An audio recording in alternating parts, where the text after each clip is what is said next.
Belum lengkap kalau keluarga belum dihadirkan ya. Sayang putra yang pertama nggak ikut ya Teh? Nggak ikut. Oke, boleh dikenalin atuh Kang? Ya, jadi mantan pacar saya, namanya Atalia Praratya. Ini anak saya yang kedua. Yang pertama kebetulan karena sekolah nggak bisa ditinggalkan, belum bisa hadir.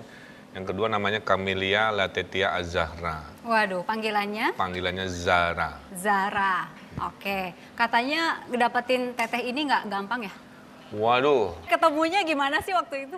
Dulu ya akhirnya saya sangat menyadari bahwa ternyata jodoh itu memang jorok istilahnya. Jadi bisa dapat di mana aja. Jadi meskipun saya sama SMP, SMP 2, kemudian SMA juga tetanggaan, tapi kita tidak pernah bertemu. Seangkatan? Enggak, saya 2 tahun lebih muda. Oke. Tapi tidak pernah bertemu, kemudian juga kuliah pun berbeda. Saya di Unpad, Kang Emil di ITB juga tidak pernah ketemu. Tapi kita betul-betul ketemu di jalan gitu.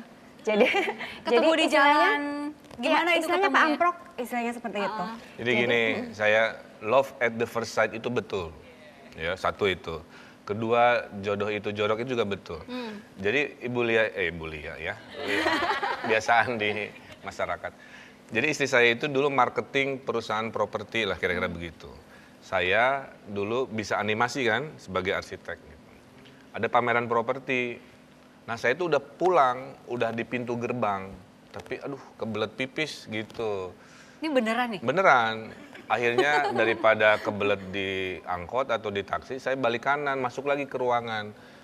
Pulang buang air kecil, baru mau ke gerbang lagi, tiba-tiba ada wanita yang lewat gitu. Dan saya lagi begini. Nah akhirnya Slow motion itu? kalau di slow motion kan begitu. Dan terpana pada pandangan pertama, dalam hitungan detik keluarkan jurus nomor 4. Nah, Jurus nomor 4 adalah?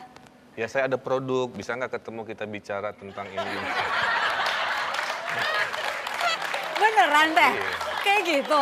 Gimana caranya dalam hitungan detik saya dapat nomor HP-nya dan alamat rumahnya.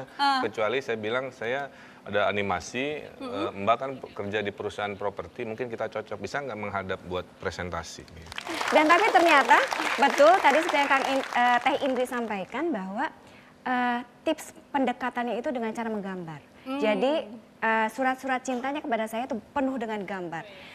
Terutama tadi dia bikin komik tentang pertemuan kita ketika dia kebelet dan lain-lain itu ada sampai sekarang saya simpan sebetulnya. Ada semua ya komiknya. Kita cerita menikah, belum mapan, tapi ada kejadian yang lumayan membekas gitu sampai sekarang. Waktu istri melahirkan?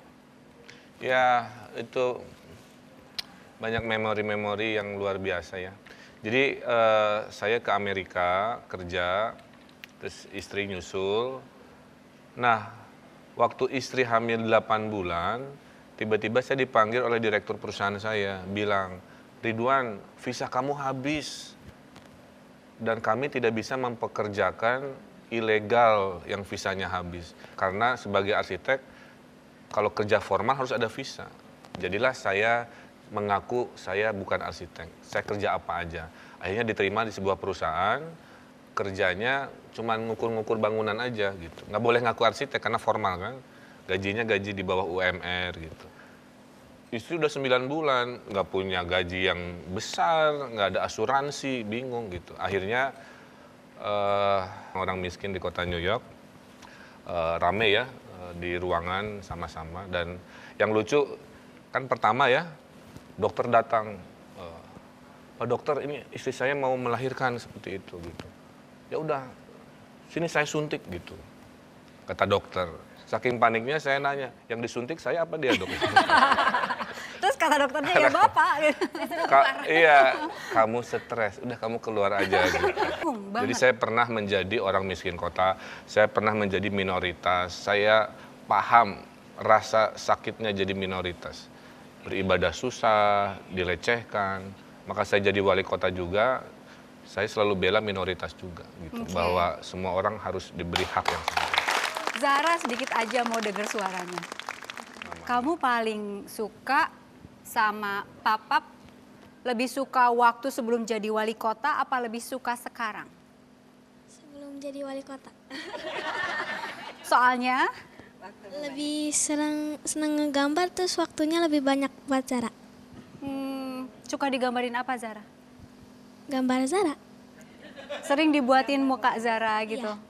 Sekarang udah jarang. Jarang banget. Marahin dong. Sedang menyesuaikan lah Oke. ya. Dan kita ada tradisi baru, yaitu kalau berpelukan minimal harus 20 detik. Karena saya baca ilmiah ya, di detik ke-10 sampai ke-20 itu ada pertukaran chemistry yang bikin hati tenang. Jadi kalau saya meluk anak saya, pasti meluknya lebih dari 20 detik gitu. Silahkan praktekkan, beda rasanya. Jadi Tapi dengan orang yang dicintai dan halal ya. kalau jangan kalau meluk jomblo pohon nggak juga. boleh ya. Sampai di sini 1 jam lebih dekat. Kita jumpa lagi pekan depan dengan tokoh-tokoh yang lain. Sampai jumpa. Atur nuhun Kang.